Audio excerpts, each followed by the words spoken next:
It was a great day in Hollywood when the Columbia University football team visited the Warner Brothers studio. They've just won a glorious victory over the Stanford University boys in the annual Rose Bowl tournament, and they're on the Warner lot to celebrate. And who do you think is on hand to welcome them? None other than Busby Berkley's dancing cuties who took time out from their work on the Wonderbar set to greet the gang. To the victors go the hugs and the kisses, and all those boys taking it big. It's a good thing the score was only 7-0. Imagine what these girls would have done for a score like 21-0. There's Captain Cliff Montgomery getting his share of the spoils, and Bashful Brabus, the fellow who scored the only touchdown of the game. Boy, it's a great day for these fighting lions from New York. The gang loses no time in making Ginger its mascot. With the assistance of Joe, Ginger, Dick Powell, and Gene Muir, Captain Montgomery and Senator Kurt Newell show them how they did it. Ricardo Cortez gets a demonstration of how Montgomery got the black eye. What a shiner! Warner Brothers were all set to give Monty a screen test, but not with a black eye. Did you ever see a movie star with a real shiner? No, sir, and you never will. Like real heroes, the boys take a chance and visit Busby Berkley on the Wonderbar set. They just want to see Berkley.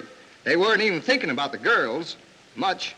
Montgomery passes, out, or almost out. McDowell is headed for the safety zone, and Brominski fumbles for a handkerchief. They just can't take it. They just can't take it. Well, they're going to try and get the screen test of Montgomery after all. Here he is being made up by two very charming studio girls. They've covered his black eye with grease paint and his nose with powder. Now, isn't he the dandy? My, oh, my, what will the boys back home think of this? But don't you worry, Cliff. There's a lot of fellows watching this picture that would give anything to be in your shoes right now. Here is Coach Lou Little with 11 of the lads who turned the trick on Stanford. Although the game was played in a sea of mud and a torrent of rain, Columbia is still the gem of the ocean. Hail, Columbia! There's gold in them thy hills, and since President Roosevelt has raised the price of it to almost double of what it was a year ago, old-timers are trekking to the hills of California again. This mine is only a short distance from Hollywood, and Dick Powell, Margaret Lindsay, and Guy Kibbee have dropped in to see if it is really true that all is gold that glitters in the pay dirt. The best way to get gold out of the earth is to get yourself a pick and shovel, take off your coat, and start digging. What poise, what rhythm, what nonsense. After you've gone to all the trouble to get a wheelbarrow full of dirt, you've got to wheel it to the nearest river to find out if you've been digging in the right place. Some fun. It doesn't cost much to start a gold mine. All you need is a few sticks of wood, a couple of nails, your grandmother's wash tub, and a big garbage pail, and you're in business. This mine goes 70 feet straight down into the earth. A few miles from here, a fellow started digging a hole like this in January, and after months of hard labor, he found he had dug his way right into Mae West's boudoir. You see, success comes easy to some folks. With a good-looking girl like Margaret Lindsay on the job, it's surprising these boys can keep their minds on their work. But Guy Kibbee's wife has ordered a new ermine wrap, and he has to keep digging, or else. That contraption Dick Powell is rocking is called a cradle. As he throws the water over the dirt, the stones and sand are washed away, and the gold falls through the wire screen onto a little ledge. The next step is panning, and here's where Grandmother's washtub comes in handy. After a hard day's work, you might get enough gold to fill the cavity the dentist warned you about, if you're lucky. Well, anyhow, these tenderfeet have at least worked up an appetite, and they're going to enjoy a big lunch of roasted frankfurters, canned beans, coffee, apple pie, and nuts.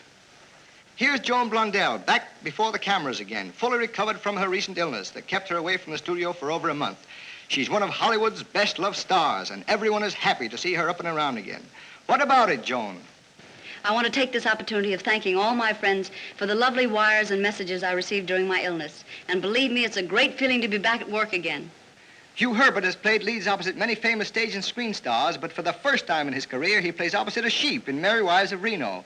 It took months to train this sheep to follow Huey, and it's going to take months to untrain it. Nearly everyone in the studio calls it Eloise, but Hugh says its real name is Elmer. The little lamb that Mary had nothing on the one that Huey has. He can't even go to lunch without being followed by Eloise, or Elmer. If he isn't nice and kind to the animal, it won't do what he wants it to do in the picture. Now, is that nice, asks Huey, spoiling a fellow's lunch? And Eloise, having gone Hollywood in a big way, nods yes. Bah! Hal LeRoy, young Broadway musical comedy star, arrives in Hollywood to play the screen lead in Harold Teen, and is immediately cornered by the still photographer.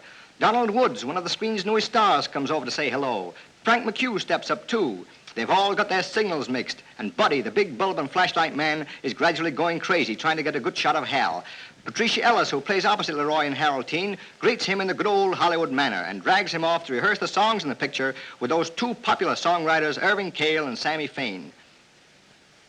And here we are in the Song Factory. Cale and Fain have written some of the greatest of all popular song hits. Just to mention a few, there's Let a Smile Be Your Umbrella, Wedding Bells Are Breaking Up That Old Gang of Mine, You Brought a New Kind of Love to Me, Was That the Human Thing to Do, and oh, dozens and dozens of others, including those recent sensations Lonely Lane and By a Waterfall. The song Sammy Fain is now playing is How Do I Know It's Sunday, one of the 4 numbers in Haroldine. Let's listen to it.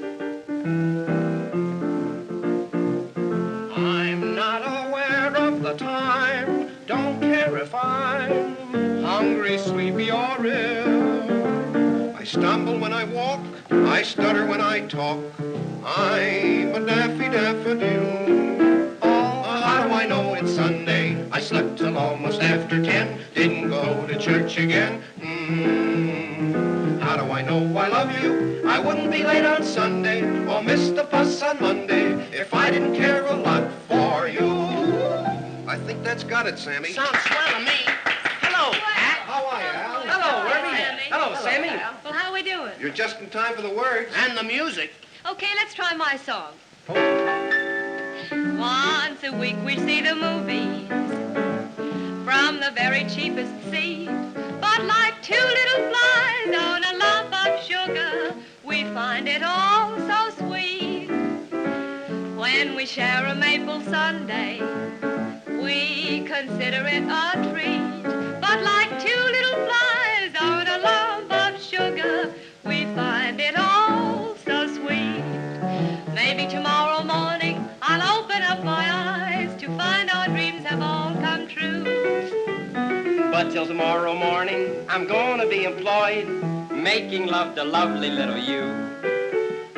Life is ever milk and honey in the moonlight when we meet. And like 2 little flies on a lump of sugar, we find it all so sweet.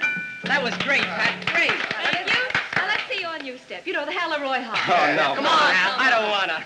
Oh, No, I don't wanna. You know why I don't wanna? Why? Because I don't wanna. Oh, go on. All right, I will. Sammy, that there Simple and Sweet number, you know? Play it once. I listen to a lonely bird. I memorized the tune I heard. To every note I wrote a word. Simple and sweet.